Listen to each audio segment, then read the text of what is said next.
కాంగ్రెస్ ఖాతాలో ఉమ్మడి వరంగల్ జిల్లాలోని మరో 3 మున్సిపాలిటీలు చేరాయి. జనగాం మున్సిపల్ పీఠాన్ని కాంగ్రెస్ కైవసం చేసుకుంది. జనగాం మున్సిపల్ చైర్మన్ గా కాంగ్రెస్ అభ్యర్థి బాలమణి లక్కీ డ్రాలో గెలుపొందారు. కాంగ్రెస్ బీఆర్ఎస్ కు సమాన ఓట్లు రావడంతో లక్కీ డ్రా ద్వారా చైర్మన్ ను అధికారులు ప్రకటించారు. బీఆర్ఎస్ కౌన్సిలర్లు ఆందోళనకు దిగారు. అధికారులతో వాగ్వాదం చేశారు. అటు తొర్రూరు మున్సిపాలిటీలోనూ సమాన ఓట్లు రావడంతో అధికారులు లక్కీ డ్రా నిర్వహించారు. డ్రాలో కాంగ్రెస్ అభ్యర్థి తూనం శ్రవణ్ గెలుపొందారు. ఇక డోర్నకల్ మున్సిపాలిటీని కాంగ్రెస్ కైవసం చేసుకుంది. డోర్నకల్ చైర్మన్ గా రాజ్ కుమారి గెలుపొందారు.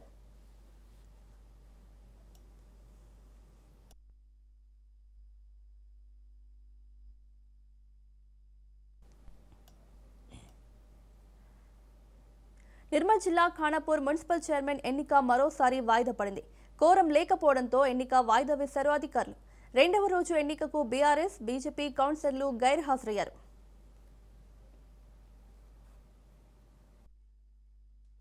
వైస్ చైర్పర్సన్ ఎన్నిక కోసము నిర్వహించిన ప్రత్యేక సమావేశానికి కోరం సరిపోనందున ఎన్నికల నిబంధనల ప్రకారంగా జిల్లా ఎన్నికల అథారిటీకి ఇట్టి విషయము వాయిదా వేసినట్లు తెలియపరచనేది. తదుపరి రాష్ట్ర ఎన్నికల కమిషన్ వారు నిర్ణయం తీసుకుంటారు. మున్సిపల్ చైర్మన్, వైస్ చైర్మన్ ఎన్నిక వాయిదా పడింది.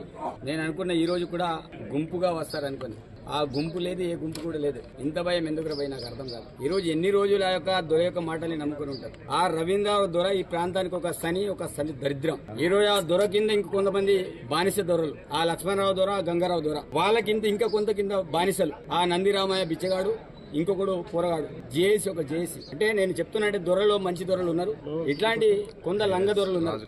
ఈ లంగ దొరలని నమ్మని రోజులు ఈ యొక్క మున్సిపాలిటీ అనేది ఎప్పుడు కూడా బాగుపడదు. ఈ నేను కేటీఆర్ గారికి, కేసీఆర్ గారికి విజ్ఞప్తి చేస్తున్నాను. ఈ ప్రాంతంలో రవీంద్రరావు దొర ఈ రోజు మీకు కూడా శని, మా కాంగ్రెస్ పార్టీ కూడా శని. కాంగ్రెస్ పార్టీలు ఉన్న రోజులు ఈ ప్రాంతం అంతా కూడా దరిద్రం అనుభవించింది. ఎప్పుడైతే మా పార్టీని ఎప్పుడైతే వెళ్ళిపోయిండో దరిద్రం అంతా పోయిందో ఒక పేద పెట్టి ఇక్కడ ఎమ్మెల్యే అయింది. చైర్పర్సన్ కుమ్రం భీం జిల్లా కాగజ్ నగర్ మున్సిపల్ పీఠాన్ని కాంగ్రెస్ కైవసం చేసుకుంది. చైర్పర్సన్ గా షహీన్ సుల్తానా, వైస్ చైర్పర్సన్ గా అనిత ఎన్నికయ్యారు. మరోవైపు క్యాతనపల్లి మున్సిపల్ చైర్మన్ ఎన్నిక మరోసారి వాయిదా పడింది. బీఆర్ఎస్, సిపి కౌన్సిలర్ల ఆందోళనతో ఎన్నికను వాయిదా వేశారు అధికారులు.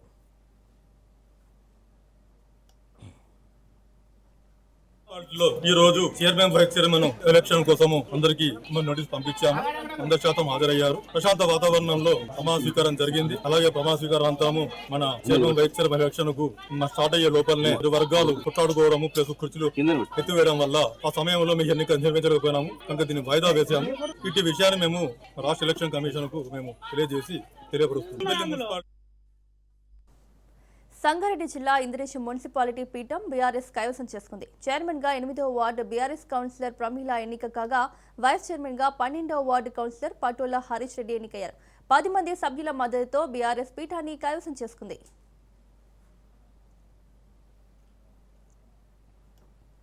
పెద్దపల్లి జిల్లా సుల్తానాబాద్ మున్సిపల్ పీఠాన్ని కాంగ్రెస్ కైవసం చేసుకుంది. మున్సిపల్ చైర్పర్సన్ గా బిరుదు రాధాకృష్ణ ఎన్నిక కాగా, వైస్ చైర్పర్సన్ గా అంతటి పుష్పలత ఎన్నికయ్యారు. అనంతరం ప్రమాణ స్వీకారం చేశారు. ఇబ్రహీంపట్నం మున్సిపల్ ఎన్నికలపై హైకోర్టు స్టే విధించింది. యథాతథ స్థితి కొనసాగించాలని ఆదేశాలు జారీ చేసింది.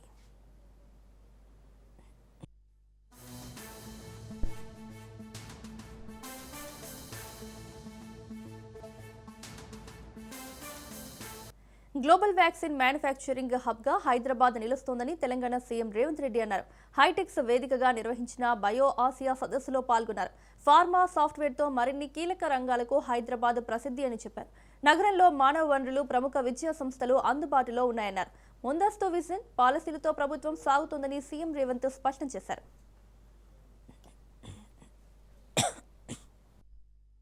Manufacturing and software. Today, Hyderabad is a global vaccine manufacturing hub. Based on our strengths of strong vision and clear policy, availability of highly qualified human resources, great educational institutions, Hyderabad is a global hub for global capability centers. With excellence in research and design. In the last 2 years, we have received over 73,000 crore investments in life sciences. We launched our new life sciences policy at Davos recently. We majorly expanded the Genome Valley. We launched the One Bio for world-class research and innovation. We have accelerated green pharmacy. We have welcomed many global capability centers. Proof of our success is BioAsia 2026. BioAsia is surpassing its name and becoming Bio World. Today we have more than 4,000 delegates representing 500 top companies of the life sciences ecosystem from all over the world. ఢిల్లీలో ఈ నెల 19వ తేదీ ఉదయం 10 గంటలకు AICC కార్యాలయం ఇందిరాభవన్లో కీలక సమావేశం నిర్వహించనున్నారు. ఈ భేటీకి తెలంగాణ సీఎం రేవంత్ రెడ్డి, పీసీసీ అధ్యక్షులు మహేష్ కుమార్ గౌడ్, కేబినెట్ మంత్రులతో సమావేశం కానున్నారు. ఏఐసీసీ అగ్రనేతలు మల్లికార్జున ఖర్గే, రాహుల్ గాంధీ, కేసీ వేణుగోపాల్ అన్ని రాష్ట్రాల ముఖ్య నాయకులతో సమావేశాలు అవుతున్న క్రమంలో 19న తెలంగాణ నేతలతో సమావేశమవుతారు.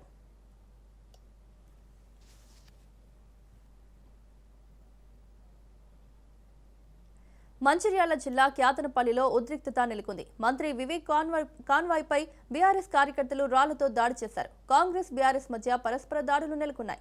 దీంతో బీఆర్ఎస్ కార్యకర్తలపై పోలీసులు లాఠీచార్జ్ చేశారు.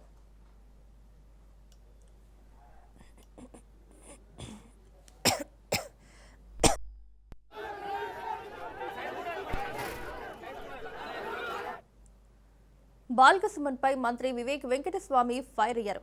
ఇలాంటి గూండాగిరి రాష్ట్రంలో ఎక్కడా లేదన్నారు. ఓడిపోయిన ఫ్రస్ట్రేషన్తోనే బాల్కసుమన్ తమ కాన్వాయ్పై దాడులకు పాల్పడ్డారని మంత్రి అన్నారు. బీఆర్ఎస్ హయాంలోని ప్రజాస్వామ్యం ఖూనీ అయింది. కాంగ్రెస్ హయాంలో అంతా ప్రజాస్వామ్యబద్ధంగానే ఎన్నిక జరిగిందన్నారు.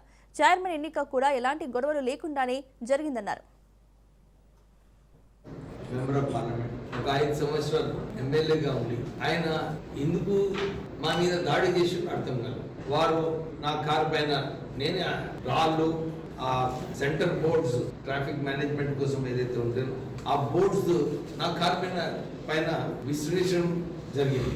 అసలు మేము అక్కడ పోయినప్పుడు స్ట్రేట్ పోతున్నాం, మేము ఎక్కడ గొడవ లేదు, ఏం లేదు యాక్చువల్లీ. కానీ ఆయనని రాళ్ళు తీసుకొని కొట్టడము, పాపము ఆ గొడవలో ఒక పోలీస్ కానిస్టేబుల్ కి గాయాలయ్యి పాపం 8 సూచనతోని ఆయన హాస్పిటల్లో, ఇద్దరికి గాయాలు జరిగినాయి.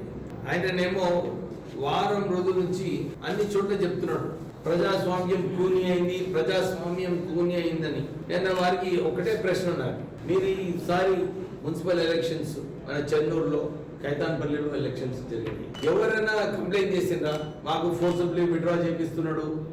అన్ని చోట్ల కూడా ఎలక్షన్స్ అయినాయి, ఎక్కడ కూడా యునానిమస్ అయ్యే పరిస్థితి లేకుండే ఈ ఎలక్షన్స్.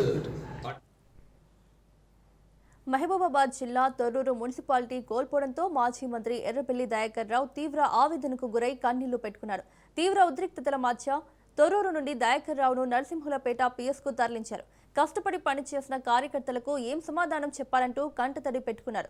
రాజ్యాంగానికి విరుద్ధంగా పనిచేశారంటూ ఎర్రబెల్లి ఆవేదన వ్యక్తం చేశారు. జై తెలంగాణ, జై తెలంగాణ, జై తెలంగాణ. వర్ధిల్లాలి కేసీఆర్ గారి నాయకత్వం, వర్ధిల్లాలి కేసీఆర్ గారి నాయకత్వం. Congress down, Congress down, Congress down. జై తెలంగాణ. పురపాలక పరిపాలన, పట్టణాభివృద్ధి శాఖపై సీఎం రేవంత్ రెడ్డి సమీక్షా సమావేశం నిర్వహించారు. నగరంలో స్మార్ట్ పోల్స్ ఏర్పాటుపై అధ్యయనం చేయాలన్నారు. ట్రాఫిక్ బాగా ఉన్న చోట పీపీపీ విధానంలో స్కైవాక్ బ్రిడ్జిల ఏర్పాటుపై అధ్యయనం చేయాలన్నారు. నెక్లెస్ రోడ్ రైల్వే స్టేషన్ సమీపంలో మల్టీలెవెల్ కార్ పార్కింగ్ ఏర్పాటు చేయాలన్నారు. అడ్వర్టైజింగ్ బోర్డుల ఏర్పాటుపై జాగ్రత్త తీసుకోవాలన్నారు. ప్రభుత్వానికి వచ్చే ఆదాయం గండిపడకుండా చర్యలు ఉండాలన్నారు. ప్రభుత్వ కార్యక్రమాల కోసం 10% అడ్వర్టైజింగ్ బోర్డులు కేటాయించాలన్నారు. అడ్వర్టైజింగ్ బోర్డుల నుంచి ఏడాదికి ఓసారి ఫీజు వసూలు చేయాలన్నారు. అనధికార అడ్వర్టైజింగ్ బోర్డుపై కఠినమైన చర్యలు తీసుకోవాలన్నారు. నగరంలో వీధి దీపాల నిర్వహణలో తగిన జాగ్రత్తలు తీసుకోవాలన్నారు. వీధి దీపాల నిర్వహణ విషయంలో యూనికోడ్ ఉండాలని, జంక్షన్ల వద్ద స్మార్ట్ పోల్స్ ఏర్పాటు చేయాలని సూచించారు. జీహెచ్ఎంసీ విభజన తలెత్తిన పలు సమస్యల పరిష్కారానికి సూచనలు చేశారు ముఖ్యమంత్రి రేవంత్ రెడ్డి. 3 కార్పొరేషన్లలో శానిటేషన్పై ప్రత్యేక దృష్టి సారించాలన్నారు. త్వరలో ప్రతి జోన్లో పర్యటిస్తానన్నారు. రోడ్లు శుభ్రం లేకపోతే అక్కడికక్కడే అధికారులను సస్పెండ్ చేస్తానని వార్నింగ్ ఇచ్చారు. కమిషనర్లు, జోనల్ కమిషనర్లు పొద్దున్నే ఫీల్డ్లో ఉండాలన్నారు. అన్ని పార్కుల వివరాలు సేకరించాలని, నూతనంగా ఎన్నికైన మేయర్లు, డిప్యూటీ మేయర్లు, మున్సిపల్ చైర్మన్, వైస్ చైర్మన్లకు ఒకరోజు శిక్షణ ఇవ్వాలన్నారు.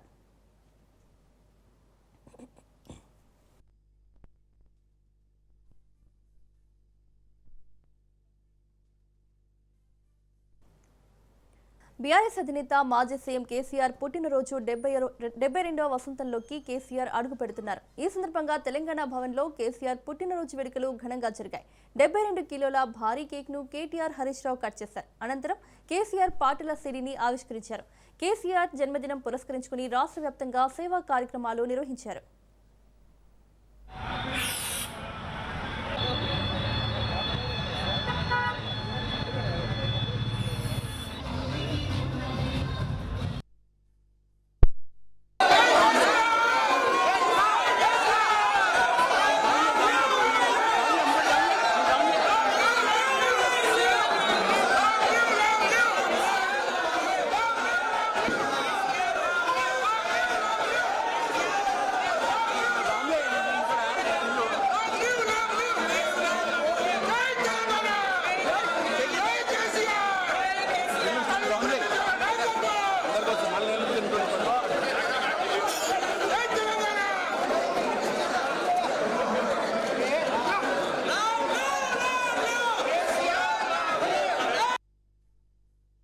ఈ మధ్యన మరి మనం ప్రతిపక్షంలోకి వచ్చిన తర్వాత కొంతమంది మాట్లాడుతూ ఉన్నారు, ఇష్టం వచ్చినట్టుగా మన నాయకుడిని తూలనాడుతా ఉన్నారు, ఇష్టం వచ్చినట్టుగా వ్యాఖ్యానాలు చేస్తా ఉన్నారు. జాతి మీద, జాతి గౌరవం మీద ఎవరు పడితే వాళ్ళు మాట్లాడుతూ ఉన్నారు. నేను వారికి అందరికీ ఒకటే చెప్తా ఉన్నా, తెలంగాణ మట్టితో మమైకమైన వాడికి, ఉద్యమాల ఉగ్గుపాలు తాగిన వాడికి, ఆత్మ గౌరవ పోరాటంలో కలిసి అడుగు నడిచిన వాళ్ళకి మాత్రమే జాతి అంటే ఏంటో తెలుస్తుంది, జాతి గౌరవం అంటే ఏంటో తెలుస్తుంది. సకల జనులు స్వరాష్ట్ర సమరంలో తెగించి కొట్లాడుతున్నప్పుడు, ప్రాణాలకు తెగించి మన నాయకుడు నిరాహార దీక్ష చేస్తున్నప్పుడు, సమైక్యాంధ్రవాదుల సంచులు మోసే సన్నాసులకు జాతి తెలియదు, నీతి తెలియదు, గుర్తుపెట్టుకో.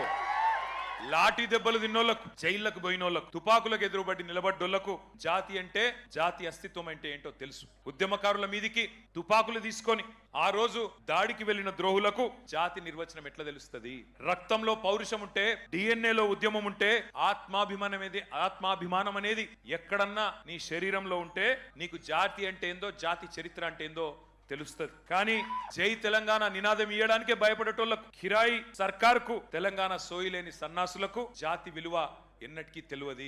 అడుగుతున్నారు కొంతమంది, ఏ జాతికి నువ్వు జాతి పిత, ఏ జాతి అని మాట్లాడుతున్నారు. వాడికి నేను చెప్తా ఉన్నా, ఏ జాతి అని అవాకులు చెవాకులు పేలుతున్నా అల్పుడికి, అల్పులకు చెప్తా ఉన్నా, రాజ్యతంత్రం నడిపిన రాణి రుద్రమ్మ జాతి మాది, జల్ జంగల్ జమీన్ అని కొట్లాడిన కొమురం భీముడి జాతి మాది, అస్తిత్వం కోసం అమరులైన సమ్మక్క సారలమ్మల జాతి మాది, కోటల మీద జెండా ఎగిరేసిన బహుజన వీరుడు సర్వాయి పాపన్న జాతి మాది, భూస్వాముల దోపిడీ మీద పోరాడిన దొడ్డి కొమరయ్య జాతి మాది, బరిలో బందూకు బట్టి దేశ్ముఖ్లను తరిమి కొట్టిన వీరనారి సాకలి ఐలమ్మ జాతి మాది, సామాజిక విప్లవకారుడు భాగ్యరెడ్డి వర్మ జాతి మాది, సిపాయిల తిరుగుబాటు బావుటా ఎగరవేసిన తుర్రెబాస్ ఖాన్ జాతి మాది, ప్రాంతం వాడు మోసం చేస్తే ప్రాంతంలోనే ఉప్పు పాతర వేస్తామన్న కాలోజీ జాతి మాది, నా తెలంగాణ కోటి రతనాల వీణ అని మాట్లాడిన అని చెప్పిన దాశరథి జాతి మాది, 1952లో గైర్ ముల్కీ గో బ్యాక్ అని నెత్తుటి త్యాగాలు చేసిన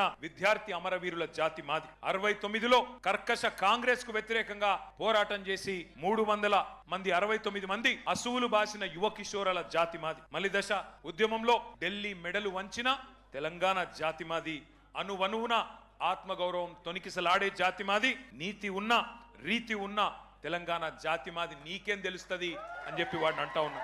ఒకటి మాత్రం పక్క, ఢిల్లీకి సలాం కొట్టి బతికే సామంతులం మేం కాదు, నిటారుగా నిలబడ్డ వెన్నుముక ఉన్న తెలంగాణ భూమి పుత్రులం ఆ జాతి మాది, సామంతుల జాతి కాదు, స్వతంత్రుల జాతి మాది, బానిసకొక జాతి కాదు, గిరిగీసి కొట్లాడే తెగో ఉన్న కేసీఆర్ జాతి మాది, ఢిల్లీకి ఇస్తే ఎగిరే కీలుబొమ్మల జాతి కాదు మాది, అధిష్టానం ఆడిస్తే ఆడే తోలుబొమ్మల జాతి కాదు మాది, తెగువ ఉన్న పౌరుషం ఉన్న భూమి పుత్రుల జాతి మాది, పరాయి వాళ్ళ పంచన చేరి కిరాయి బతికే జాతి కాదు మాది, సోయి ఉన్న సొంత శక్తి ఉన్న జాతి మాది, ఏ జాతి నీది, ఏ జాతికి జాతి పిత అని అడిగిన సన్నాసికి ఇవన్నీ చెప్తా ఉన్నా.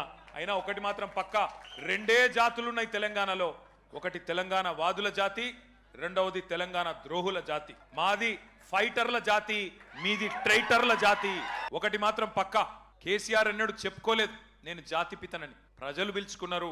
ఎవరైతే స్వాతంత్రం తెచ్చిండో తమ జాతికి, ఆయనను జాతిపితగా ప్రజలు పిలుచుకుంటున్నారు. పెద్ద మనిషి, మా తెలంగాణకు బాపు లాంటి పెద్ద మనిషి కాబట్టే ఇవాళ నేను గర్వంగా చెప్తున్నా, ఒక కొడుకుగా. సర్వసాధారణంగా ఏ తండ్రి అయినా ఆ కొడుకుకి ఆ పిల్లలకి హీరో ఉంటాడు.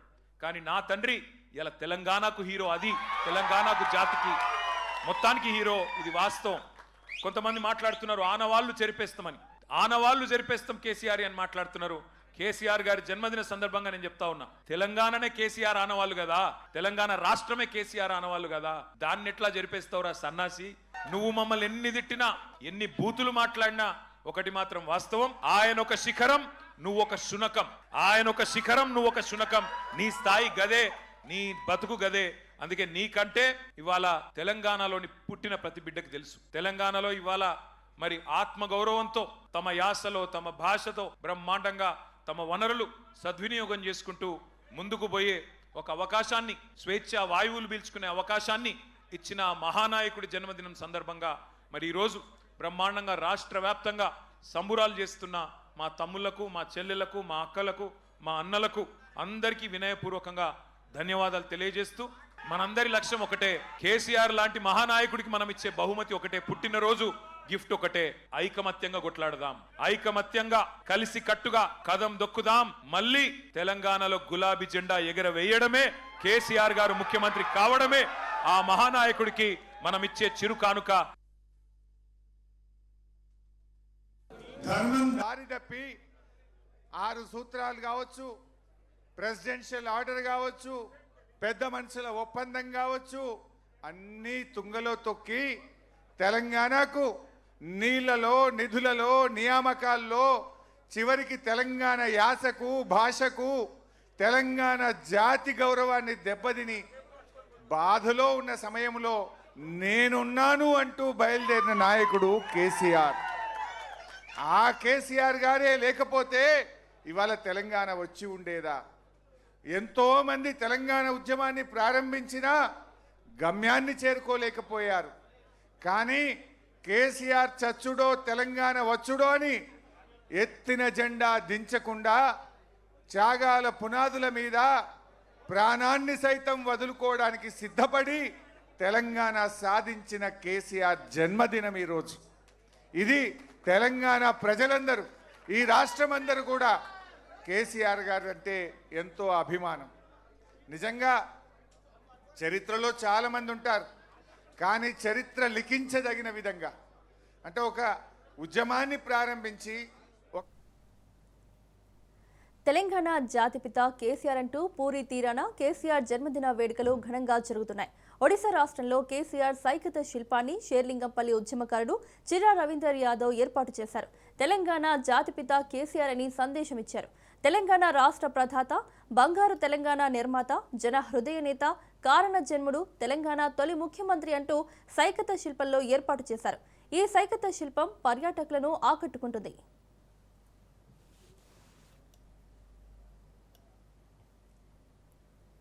ఏపీ శాసన మండలిలో వైసీపీ సభ్యులు ఆందోళన చేపట్టారు. కల్తీ నెయ్యిపై చర్చించాలంటూ వైసీపీ సభ్యులు నినాదాలు చేశారు. ఇంద్రాపూర్ డైరీ నెయ్యి సరఫరాపై వైసీపీ వాయిదా తీర్మానం అందజేశారు. వైసీపీ వాయిదా తీర్మానాన్ని చైర్మన్ తిరస్కరించారు. దీంతో చైర్మన్ పోడియాన్ని వైసీపీ సభ్యులు చుట్టుముట్టారు. వైసీపీ సభ్యుల ఆందోళనల మధ్య మండలి వాయిదా పడింది. హెరిటేజ్ గురించి మాట్లాడదలుచుకున్నారు. హెరిటేజ్ మూలంగా ప్రభుత్వానికి కానీ ప్రజలకు కానీ ఏం నష్టం జరిగిందో చెప్పండి ఎల్వీపీ గారు కానీ లేకపోతే సభ్యులు కానీ. కేవలం వాళ్ళు టీటీడీ లడ్డూల విషయంలో చేసిన పాపాల నుంచి హిందూ సాంప్రదాయాల మీద హిందువుల నామక అదే సార్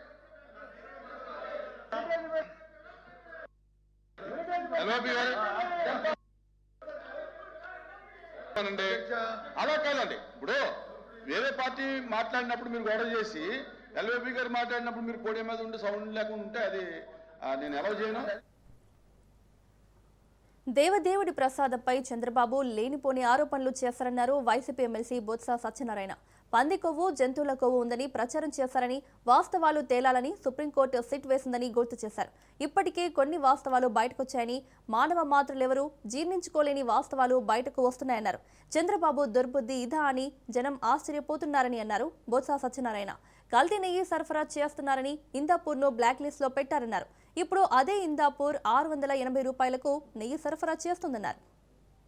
పట్ల ఎంతో భక్తిభావంతో ఉన్న ఆ వెంకటేశ్వర స్వామి మీద ఈ రాష్ట్ర ముఖ్యమంత్రి చంద్రబాబు నాయుడు ఆ ప్రసాదం మీద లేనిపోయిన అబండాలేసి పంది కొవ్వు ఉంది, ఆ కొవ్వు ఉంది, నీ కొవ్వు ఉంది అని చెప్పి ఆ నేపథ్యంలో దేశంలో ఉన్న అత్యున్నత న్యాయస్థానం సుప్రీంకోర్టు దీని మీద ఈ చర్చ జరగకూడదు, ఇది వాస్తవాలు బయటికి రావాలి, ఆధారాలు లేకుండా ఎవరు మాట్లాడడానికి వీల్లేదని చెప్పి సుప్రీంకోర్టు ఆధ్వర్యంలో ఒక సిట్ వేసిన సంగతి ఈ రాష్ట్ర ప్రజలందరికీ కూడా తెలుసు. ఏదైతే ఇందాపూర్ అని ఒక సంస్థ ఈ రాష్ట్రంలో గత తెలుగుదేశం పార్టీ అధికారం ఉన్నప్పుడు ఏదైతే నెయ్యిను సప్లై చేసిందో, ఏదైతే ఆనాడు సంస్థని కొన్నాళ్ల పాటు వీళ్ళు కల్తీ నెయ్యి నుంచి సప్లై చేస్తారని చెప్పని బ్లాక్ లిస్ట్ లో పెట్టారో, తదుపరి 6 నెలలకే ఆ సంస్థ నుంచి మళ్ళీ తాలూకా బ్లాక్ లిస్ట్ నుంచి మళ్ళీ మెయిన్ లిస్ట్ లో తీసుకొచ్చి ఆ సంస్థ ద్వారా 280 రూపాయలకి 320 రూపాయలకి కూడా నెయ్యి కొన్న నేపథ్యం. అదే సంస్థ ఏదైతే ఇందాపూర్ అని చెప్పిన సంస్థ ఏదైతే ఉందో ఆ ఇందాపూర్ సంస్థ ఇవాళ వచ్చి 658 రూపాయలకి ఇవాళ వచ్చి నెయ్యిని సప్లై చేస్తున్న నేపథ్యం. ఈ ఇందాపూర్ సంస్థ కూటమి ప్రభుత్వం అధికారంలోకి వచ్చిన వెంటనే అత్యున్నత ప్రాధాన్యత ఇచ్చి ఎన్నో ఏళ్లుగా పెండింగ్ లో ఉన్న పనులను తిరిగి ప్రారంభించామన్నారు కేంద్ర మంత్రి రామ్మోహన్ నాయుడు. పలాసలో పర్యటించిన ఆయన భారతీయ రైల్వే మరియు జిల్లా యంత్రాంగం సమన్వయంతో నిర్మాణ పనులు వేగంగా కొనసాగుతున్నాయన్నారు. ఈ ఆర్ఓబీ పూర్తయితే పలాసలో ట్రాఫిక్ రద్దీ తగ్గి ప్రయాణికులకు సౌకర్యవంతమైన రాకపోకలు కలుగుతాయన్నారు. అలాగే పలాసలో ఏర్పాటు కానున్న కేంద్రీయ విద్యాలయానికి తాజా వివరాలను వెల్లడించారు. రాబోయే విద్యా సంవత్సరం నుండే తరగతుల నిర్వహణ కోసం ఏర్పాటు చేస్తున్నామన్నారు.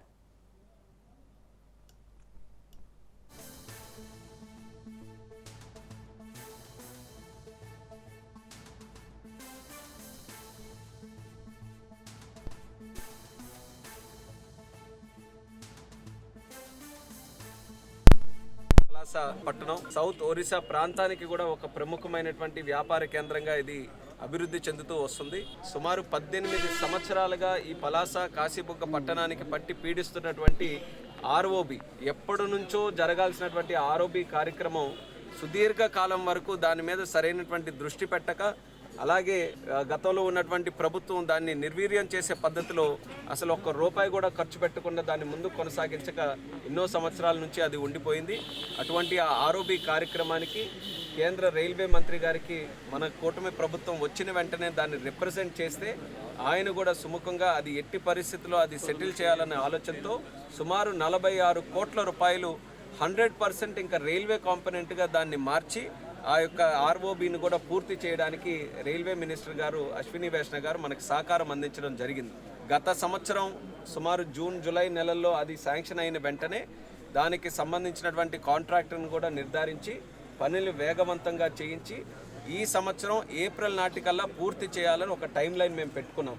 దానికి సంబంధించి ఫీల్డ్ విజిట్ ఈరోజు చేసాం. ఈరోజు కొంత స్లో అయినటువంటి మాట ఇక్కడ లోకల్గా వచ్చిన తర్వాత కాంట్రాక్టర్ కూడా స్ట్రిక్ట్గా చెప్పాం, ఏప్రిల్ నాటికల్లా ఫుల్ ఫ్లెడ్జ్డ్గా. మాజీ మంత్రి అంబటి రాంబాబుపై అక్రమ కేసులు పెట్టి నిర్బంధించడాన్ని తీవ్రంగా ఖండిస్తున్నామని మాజీ మంత్రి గుడివాడ అమర్నాథ్ తెలిపారు. ఇంటిపై జరిగిన దాడి కక్షపూరిత రాజకీయ పరిణామాలపై రాష్ట్ర వ్యాప్తంగా చర్చ జరుగుతోందన్నారు. రాష్ట్ర చరిత్రలో దారుణమైన బడ్జెట్ ఇదే, అప్పు మాత్రమే కనబడుతుంది. అప్పు తీసుకొచ్చిన సొమ్ము ఏమైపోయిందో చంద్రబాబుకు, లోకేష్కు తప్ప ఎవరికీ తెలియదంటూ అమర్నాథ్ మండిపడ్డారు.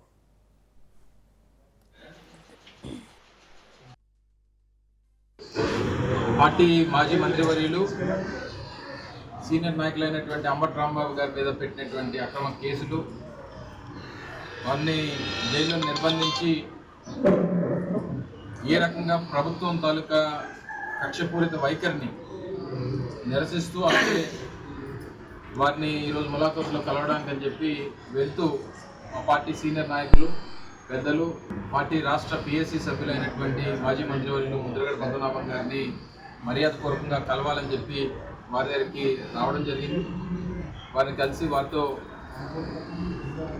కొన్ని విషయాలు చర్చించి అక్కడి నుంచి నేరుగా రాజమండ్రి సెంట్రల్ జైలుకి వెళ్ళి రాంబాబు గారితో ములాఖాతులో కలిసేటువంటి కార్యక్రమానికి ఈరోజు రావడం జరిగింది. అయితే మనం జరిగినటువంటి ఆ ఇన్సిడెంట్ తర్వాత జరిగినటువంటి రాజకీయ పరిణామాలు అన్నీ చూసిన తర్వాత ప్రభుత్వం తీసుకుంటున్నటువంటి ఇటువంటి నిర్ణయాలు, కక్షపూరిత కార్యక్రమాలు, ప్రజల్లో వారి మీద వస్తున్నటువంటి వ్యతిరేకత, ఇవన్నీ కూడా గడిచినటువంటి 2 సంవత్సరాలుగా వారి అధికారంలోకి వచ్చిన దగ్గర నుంచి. రాష్ట్రపతి ద్రౌపది ముర్ము విశాఖ చేరుకున్నారు. ఐఎన్ఎస్ డేగాకు వచ్చిన రాష్ట్రపతికి governor justice Abdul Nazeer, deputy CM Pawan Kalyan, మంత్రి డోలా బాల వీరాంజనేయ స్వామి స్వాగతం పలికారు. వీరితో పాటు ఎంపీ శ్రీ భరత్, మేయర్ పీలా శ్రీనివాస్, ఉన్నతాధికారులు ఉన్నారు. విశాఖ తీరంలో ఫిబ్రవరి 18న అంతర్జాతీయ యుద్ధ నౌకల సమీక్ష 2026 జరగనుంది. ఈ సమీక్షకు రాష్ట్రపతి హాజరు కానున్నారు. 19న మిలాన్ ఇంటర్నేషనల్ సిటీ పరేడ్, 20న అయాన్ కార్నివ్ ఆఫ్ చీఫ్స్ కార్యక్రమాలు జరగనున్నాయి.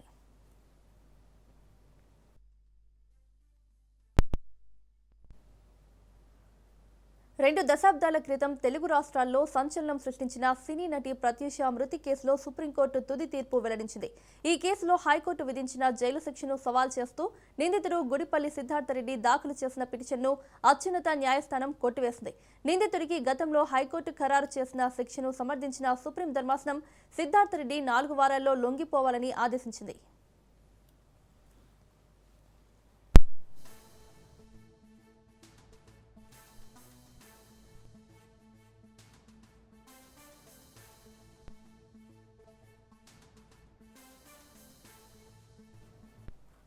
ప్రత్యూష, సిద్ధార్థరెడ్డి హైదరాబాద్లో ఇంటర్ చదువుతున్నప్పుడు ప్రేమించుకున్నారు. ఇంటర్ పూర్తయిన అనంతరం ప్రత్యూష సినిమాల్లోకి వెళ్లగా సిద్ధార్థరెడ్డి ఇంజనీరింగ్లో చేరాడు. 2002 ఫిబ్రవరి 23న సాయంత్రం ఇద్దరు విషం తాగిన పరిస్థితిలో ఓ ప్రైవేట్ ఆసుపత్రిలో చేరారు. ప్రత్యూష 24న చనిపోయారు. చికిత్స అనంతరం మార్చి 9న సిద్ధార్థరెడ్డి డిశ్చార్జ్ అయ్యాడు. వారు కూల్ డ్రింక్లో పురుగు మందు కలిపి తాగినట్లు పరీక్షల్లో గుర్తించారు. ఆర్గానో పాస్పేట్ కారణంగా ప్రత్యూష మరణించారని, ఊపిరాడకుండా చేయడం, మరణానికి ముందు ఆమెపై లైంగిక దాడి వంటివి జరగలేదని రాష్ట్ర ప్రభుత్వం నియమించిన 3 వైద్యుల బృందం నివేదిక ఇచ్చింది.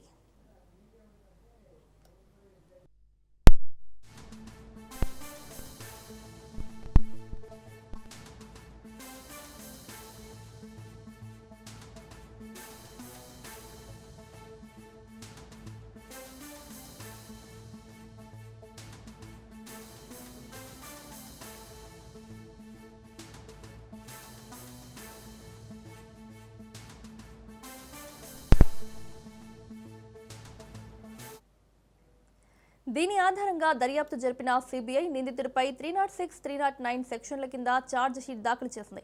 నిందితుడు సిద్ధార్థరెడ్డికి హైదరాబాద్ మెట్రోపాలిటన్ సెషన్స్ జడ్జి 5 ఏళ్ల కఠిన కారాగార శిక్ష, 5,000 జరిమానా విధిస్తూ 2004 ఫిబ్రవరి 23న తీర్పు చెప్పారు. దీనిపై సిద్ధార్థరెడ్డి హైకోర్టును ఆశ్రయించగా జైలు శిక్షను 2 ఏళ్లకు తగ్గిస్తూ జరిమానాను 50,000కు పెంచుతూ 2011 డిసెంబర్ 28న తీర్పు వెలువరించింది.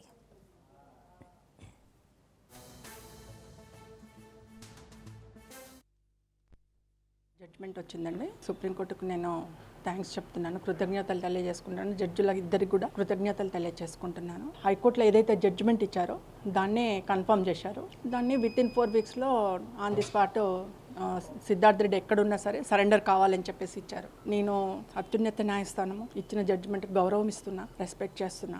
నాకైతే తృప్తి లేదు, ఎందుకంటే నా బిడ్డ అత్యాచారం చేయబడ్డది, నా బిడ్డ చంపబడ్డది. అది నేను ఫ్రమ్ ది స్టార్టింగ్ 2002 నుంచి చెప్తున్నాను, ఇప్పుడు కూడా అదే చెప్తున్నాను, నేను చనిపోయే వరకు కూడా అదే చెప్తాను. ఎలాంటి జడ్జిమెంట్స్ వచ్చినా గౌరవిస్తున్నాను. నాకైతే ఆత్మతృప్తి లేదు, నా బిడ్డకు మనశ్శాంతి కలగదు. జీవిత ఖైదు కావాలని చెప్పేసి నేను హైకోర్టుకి వెళ్ళినా, జీవిత ఖైదు కావాలని చెప్పేసి సుప్రీంకోర్టుకి వెళ్ళినా, బట్ ఎక్కడ కూడా నాకు దోషికి జీవిత ఖైదు పడలేదు. కాబట్టి not satisfied, but I respect. చనిపోయిన వాళ్ళకి మర్డర్ చేయబడినా, ఆత్మహత్య చేయబడ్డా పోస్ట్ మార్టం రిపోర్ట్ ఆధారంగానే ఛార్జ్షీట్ పెడతారు కోర్టులో. బట్ ప్రత్యూష కేసులో పోస్ట్ మార్టం రిపోర్ట్ని ఎక్కడ కూడా ఆధారం చేసుకోలేదండి. ఒక 3 సభ్య కమిటీ అని చెప్పి వేశారు. ఆ 3 సభ్య కమిటీలో 3 డాక్టర్లు ఉన్నారట. ఆ 3 డాక్టర్లు ఐబొమ్మ రవికి బెయిల్ మంజూరైంది. కండిషన్తో కూడిన బెయిల్ మంజూరు చేసింది హైకోర్టు. సినిమా పైరసీ కేసులో అరెస్ట్ అయి జైల్లో ఉన్నాడు ఐబొమ్మ రవి. సినిమా పైరసీ కేసులో నవంబర్ 16న అరెస్ట్ అయ్యారు. తన పాస్పోర్టును కోర్టులో హాజరుపరచాలని ఆదేశించింది కోర్టు. అయితే పోలీసుల అనుమతి లేనిదే ఇంటర్నెట్ వాడొద్దని, ఒకవేళ ఇంటర్నెట్ వాడాల్సిన అవసరం వస్తే పోలీసుల అనుమతి తప్పనిసరని ఆదేశించింది.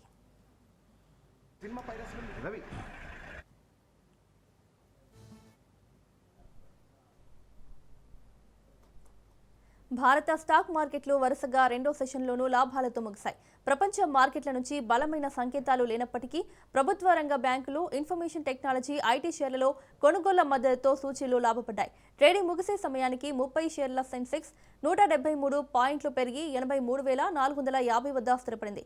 ఇక బ్రాడర్ నిఫ్టీ 42 పాయింట్లు లాభపడి 25,725 వద్ద ముగిసింది.